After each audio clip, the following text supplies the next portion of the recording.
Bonjour, bienvenue dans les carnets de la liberté d'expression. Alors les carnets, c'est parce que c'est quelque chose qui n'est pas préparé. Ce sont plutôt des notes par rapport à un ouvrage que j'écris à côté. Ça fait 7 8 ans que j'ai commencé à écrire un livre sur la liberté d'expression. Et donc j'ai pensé que faire des petits films, donc après 7 8 ans il serait temps, mais je pouvais faire des petits films au fil de mon travail, au fil de mes recherches, au fil de mon écriture, pour faire part soit des éléments qui m'intéressent particulièrement, soit des détails que de toute manière je ne peux pas mettre dans le livre, parce que je suis obligé de sélectionner beaucoup. Et donc ça présenterait l'avantage à ceux qui ont un petit peu de temps à perdre pour éplucher les patates d'avoir un discours sur la liberté d'expression, et ça me permettrait à moi de synthétiser un petit peu ce que j'ai appris ou ce que j'ai lu dans la semaine ou dans les 2 semaines écoulées entre chaque vidéo. Donc sur la liberté d'expression, donc 7 8 ans, oui, ça fait un délai un petit peu long, mais il ne faut pas paniquer. Pour moi, c'est naturel. J'écris très lentement et en plus j'ai une vie à côté. Donc les deux conjugués, ça fait qu'un ouvrage met beaucoup de temps à être écrit. Et donc c'est la suite de Pulp Libéralisme 1, c'est Pulp Libéralisme 2. Et il se trouve qu'initialement, je voulais écrire un ouvrage un petit peu dans le même esprit que Pulp Libéralisme 1, à savoir des courts chapitres de quelques pages sur une thématique donnée, la bioéthique, l'immigration, la comptabilité, enfin des sujets qui m'intéressaient. Et je voulais donc consacrer une sorte d'ouvrage dans le même esprit.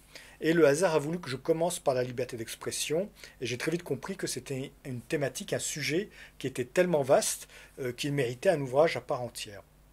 Donc voilà, donc j'ai fait beaucoup déjà des périodes, je fais certaines périodes historiques, j'ai fait notamment la période grecque, dont je parlerai peut-être plus tard puisque je dois la réécrire.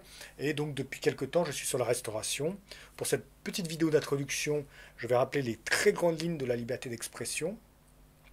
Donc la liberté d'expression est un sujet qui est en général défendu par trois grands piliers que j'appelle les piliers de marbre. Un premier pilier qui est celui de la liberté d'expression comme procédure démocratique. C'est par là que tout commence. L'Athènes antique invente ou découvre plutôt sans le vouloir une nouvelle forme de gouvernance, une nouvelle forme de gouvernement, la souveraineté du peuple, le peuple gouverne. Et à partir du moment où le peuple gouverne, on est obligé de lui donner des outils pour gouverner, de même que le roi, lorsqu'il gouverne, a besoin de pouvoir s'exprimer librement, eh bien le peuple, si c'est lui qui gouverne, a besoin de s'exprimer librement. Et donc c'est la première expérience.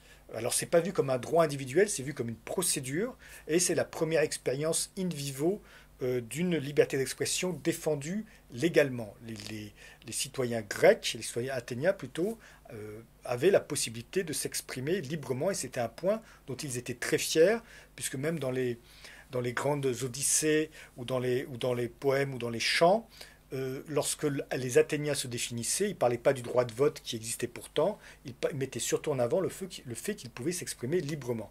Mais paradoxalement, c'est aussi eux qui ont mis à mort l'un des premiers grands martyrs de la liberté d'expression, à savoir Socrate, ce qui témoigne du fait que, en matière de liberté d'expression, la tension est permanente entre, d'une part, l'intégrité de la cité et d'autre part, le fait de pouvoir s'exprimer librement. Donc ça, c'est le premier grand pilier, c'est le pilier qu'on va appeler démocratique. Le pilier en marbre, parce qu'il est extrêmement prestigieux et il est connu. Le deuxième grand pilier qui a surtout été théorisé plus tard, c'est celui de la recherche de la vérité. Donc il y a Galilée qui fait partie des grands martyrs de ce pilier-là, ou des grandes victimes, à savoir que la liberté d'expression et la vérité ne s'obtient pas seule dans sa tête. La vérité n'émerge pas d'un seul esprit isolé du reste de l'humanité. La vérité émerge souvent, en tout cas la recherche de la vérité est une procédure qui exige de confronter ses idées aux autres pour qu'elles puissent être critiquées. Et pour qu'elles puissent être critiquées, il faut d'abord pouvoir les exprimer. Et donc la liberté d'expression permet donc la recherche de la vérité, même si elle permet aussi beaucoup d'expressions de bêtises. Mais le seul moyen de combattre la bêtise, c'est d'abord de pouvoir, un, que la bêtise s'exprime, et B, d'avoir ensuite la liberté de la contester. Et donc ça, c'est le deuxième grand pilier qui englobe aussi la recherche scientifique, le fait que la liberté d'expression c'est un pilier utilitaire aussi, c'est une méthode pour trouver, c'est un moyen indispensable pour rechercher la vérité. Donc ça, c'est deux piliers, démocratie et vérité, ce sont des piliers, on va appeler ça utilitaristes. La liberté d'expression n'est pas un bien en soi, elle est un bien pour les conséquences qu'elle a. Elle est utile à la société, soit pour permettre de gouverner, soit pour le permettre de gouverner, soit pour rechercher la vérité.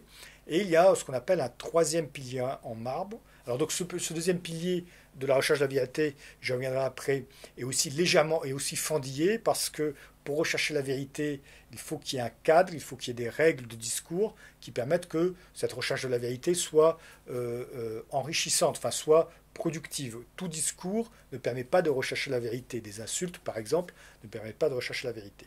Donc c'est le deuxième pilier de défense traditionnelle de la liberté d'expression. Et le troisième pilier, qui est un pilier plus déontologique, nous sommes des êtres doués de langage. Le langage fait partie de notre personne, de notre personnalité, et on ne peut pas être des personnes à part entière si on est obligé de limiter notre discours par crainte de violence physique ou de violence de l'État. Même si Madame Micha, lorsque Madame Micha lit son horoscope, même si ça n'apporte absolument évidemment rien sur le plan démocratique, ça n'apporte rien comme recherche de la vérité, ça donne du plaisir et du bonheur à Madame Micha, ça fait partie de sa recherche du bonheur, et peut-être d'ailleurs que ça a un effet réel sur son bonheur, et donc on n'a pas de raison de lui interdire.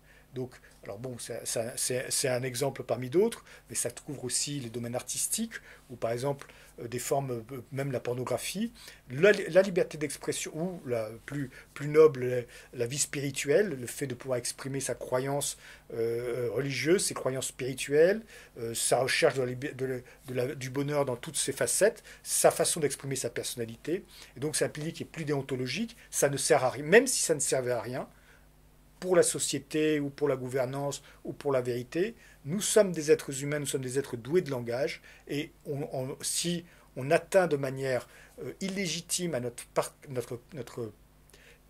possibilité de s'exprimer, on atteint notre personnalité. Un être humain qui ne peut pas exprimer sa pensée n'est pas un être humain fini, n'est pas un être humain qui peut déployer toute sa personnalité. C'est un être humain, c'est un enfant, c'est quelqu'un qui est resté dans l'enfance. Et donc la liberté d'expression est un pilier essentiel au développement de l'être humain, au développement de sa personnalité. Ça, c'est ce qu'on appelle on va appeler les trois piliers en marbre de la liberté d'expression. Et puis il y a des piliers un peu moins nobles, un peu plus cachés, qui sont plus prosaïques, qui sont surtout des critiques sur la mécanique de censure ou les dispositifs à mettre en place pour limiter le discours. Parce qu'il n'y a pas de Dieu sur Terre qui va dire tel discours est souhaitable et tel discours n'est pas souhaitable. Il n'y a que des êtres humains avec leurs propres failles. Et à partir du moment où on veut mettre en place un dispositif qui réduit le discours, eh bien, on s'expose à toutes les défaillances des organisations ou des hommes qui sont chargés de limiter ce discours. Donc ça, c'est pas un pilier en marbre, ça ne s'appuie pas sur des grands principes généraux, ça s'applique plus sur un mode opérationnel de contrôle du discours, mais c'est finalement dans de nombreux cas ce pilier qu'on va appeler en bois ou peut-être en chêne d'ailleurs. Ce pilier en chêne, il est aussi assez efficace pour défendre la liberté d'expression parce que, in fine, une